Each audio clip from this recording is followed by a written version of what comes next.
Allah, mau hidupnya berkah, mau hidupnya dimudahkan sama Allah, mau ditemanin sama Allah, hatinya pengen tenang, jadilah hamba Allah, jangan jadi hamba HP. Jadilah hamba Allah, jangan jadi bucin. Jadilah hamba Allah, jangan jadi hamba Mobile Legend. Betul? Sahabatku? Hai sahabatku. Woi, udah sadar belum? Kita ini lagi hidup, tapi nggak lama. Teman-teman kita meninggal, kita juga mau sampai kapan kayak gini? Emang usiamu masih panjang? Belum tentu. Jadi kapan mau tobat? Saya ingin ajak teman-teman coba ngerasain kita yang ayah atau ibunya sudah meninggal. Teman kita ayahnya meninggal tahun kemarin. Bulan Juni. Tolong hargai temanmu. Tolong rasain perasaan teman kita.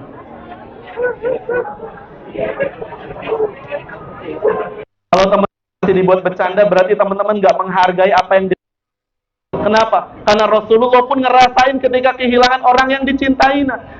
Amul Husni, tahun kesedihan, di mana Rasulullah kehilangan pamannya Abu Thalib, kehilangan istrinya yang tercinta Khadijah Al-Kubra.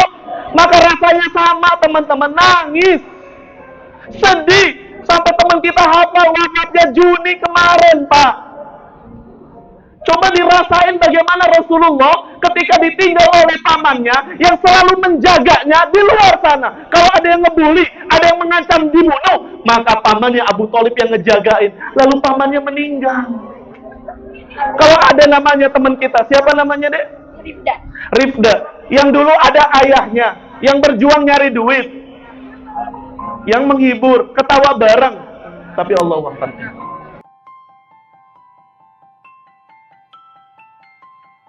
Bersyukur kepada Allah dengan mengucapkan Alhamdulillahi Rabbil. Sudah deg-degan belum di hatinya? OTW bentar lagi Ramadan. Di bulan suci Ramadan tidak semuanya bisa menjadi peserta again. Di bulan suci Ramadan tidak semua yang hadir di sini bisa menjadi peserta perlombaan Fastabiqul Khairat. Maka pantas orang-orang soleh berdoa ketika menuju bulan suci Ramadan, Allahumma barik lana fi Rajabin wa Sya'ban wa balighna Ramadan. Maka mudah-mudahan kita semuanya bisa beribadah di bulan suci Ramadan nanti. Amin amin ya rabbal alamin. Kalau teman masih dibuat bercanda, berarti teman-teman nggak menghargai apa yang Kenapa? Karena Rasulullah pun ngerasain ketika kehilangan orang yang dicintai. Amul Husni, tahun kesedihan, di mana Rasulullah kehilangan pamannya Abu Thalib, kehilangan istrinya yang tercinta Khadijah Al-Kubra. Maka rasanya sama teman-teman, nangis, sedih, sampai teman kita hafal wafatnya Juni kemarin, Pak. Coba dirasain bagaimana Rasulullah ketika ditinggal oleh pamannya yang selalu menjaganya di luar sana. Kalau ada yang ngebully, ada yang mengancam dibunuh, maka pamannya Abu Thalib yang ngejagain. Lalu pamannya meninggal. Kalau ada namanya teman kita, siapa namanya, Dek? Rifda. Rifda. Yang dulu ada ayahnya, yang berjuang nyari duit, yang menghibur, ketawa bareng. Tapi Allah wafat. Maka saya minta izin Rifda, saya minta tolong sama Rifda, tolong sampaikan apa perasaan Rifda. Sudah hampir mau setahun. Saya cuma kangen. Kangen ketika apa? Kangen kalau misalnya lagi ngumpul bareng, terus kayak ngobrol, terus kayak kalau lagi curhat banget. Baik. Baru cerita sedikit, teman kita Rifda udah nangis, teman-teman. Bisa nggak ngerasain gimana ketika Rasulullah kehilangan pamannya, kehilangan istrinya?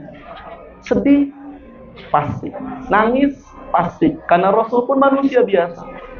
Maka kita doakan Rifda dan teman kita, mudah-mudahan ayahnya Allah berikan taman surga, diampuni segala dosanya, dan diberikan tempat yang terbaik. Amin, amin, ya rabbal alamin. Silakan duduk, Rifda.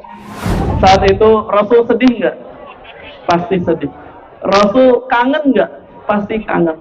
Maka ketika pamannya wafat, istrinya wafat, maka Rasul sedih sama seperti kita yang nangis.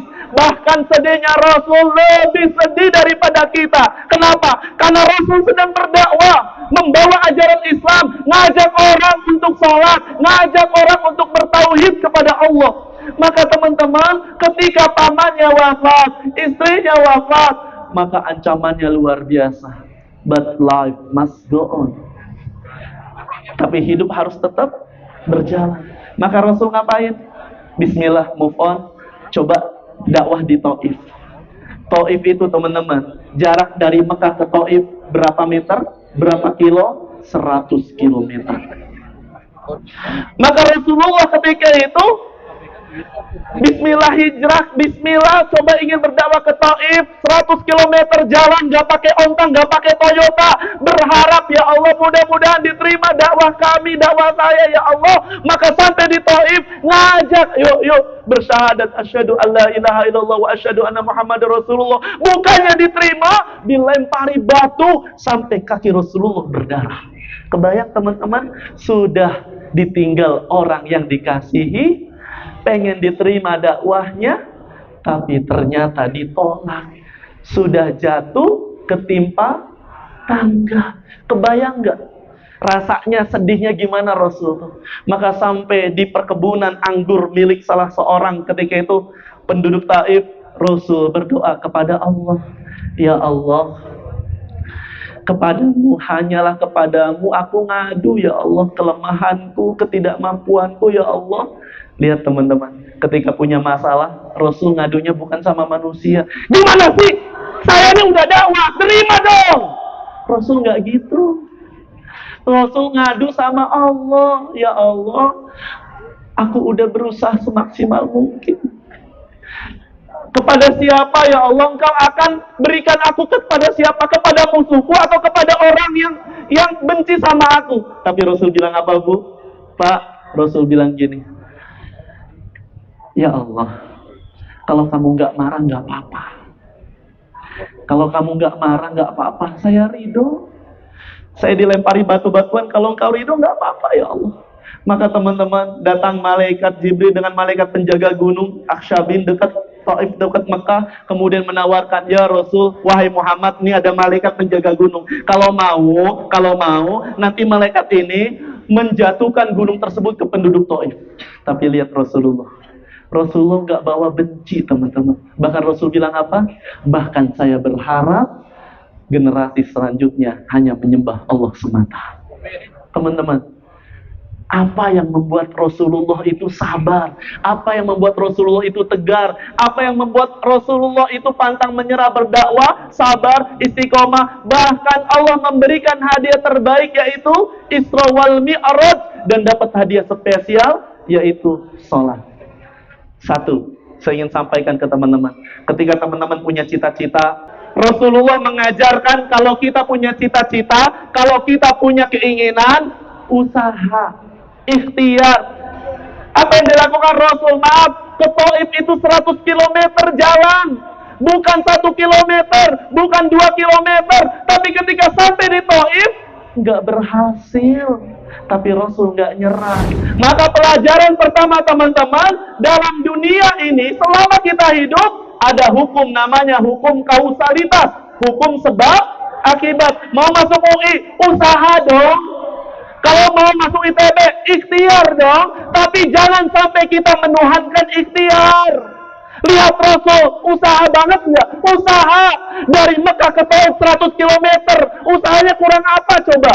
Kita jalan dari sini ke Monas aja nggak mau kan? Tapi Rasul jalan dari Mekah ke Taif, jalan 100 km, hasilnya yang diharapkan nggak?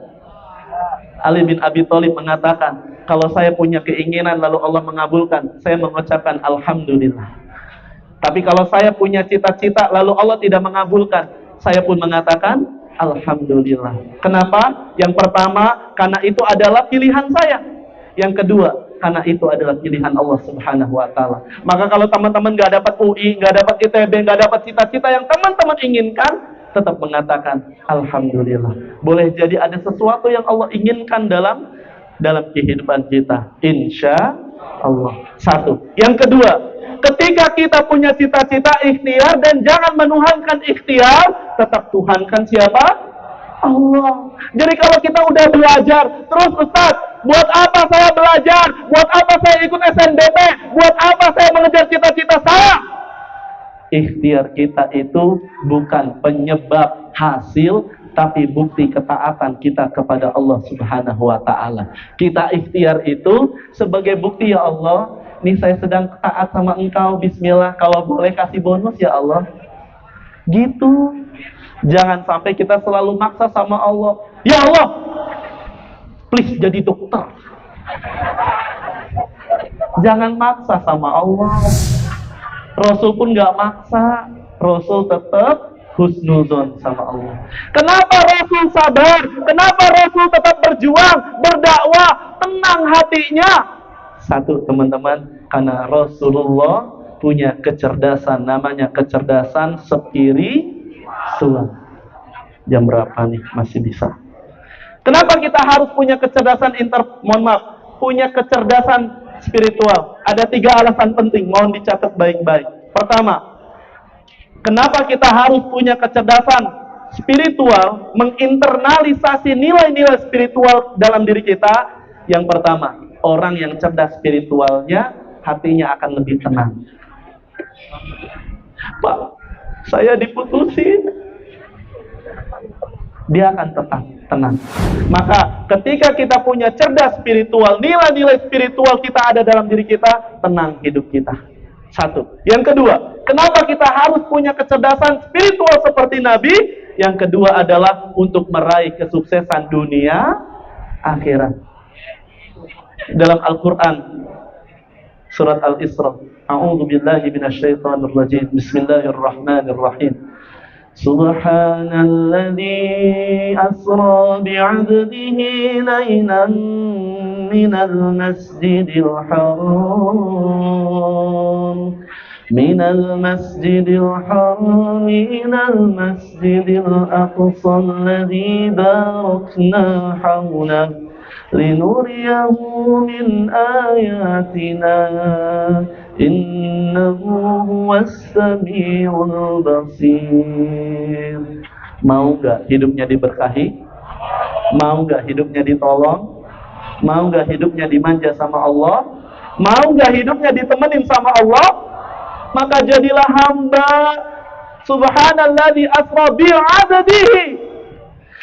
Maka hari ini kalau mau hidupnya berkah, mau hidupnya dimudahkan sama Allah, mau ditemanin sama Allah, hatinya pengen tenang, jadilah hamba Allah, jangan jadi hamba HP.